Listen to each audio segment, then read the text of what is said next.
অনেকে জিজ্ঞেস করে তৃণমূলের আইডিওলজি কি? আমাদের আইডিওলজি ওয়েলফেয়ারিজম।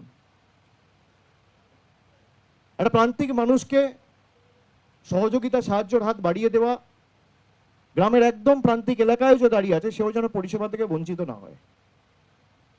মমতা ব্যানার্জি অপরাধ করেছেন, আমাদের সরকার অপরাধ করেছেন লক্ষ্মীর ভান্ডার দিয়ে, রাজ্যটাকে নাকি দেউলিয়া করে দিয়েছে।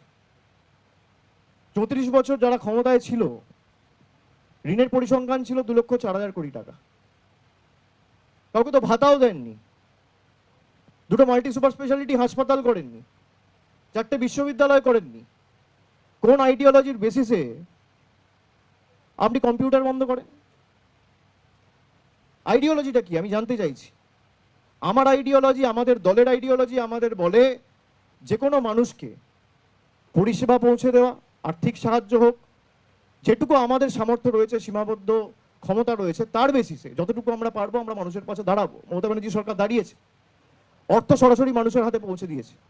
আপনাদের গাত্রদাহ কেন? গায়ে জ্বালা কেন?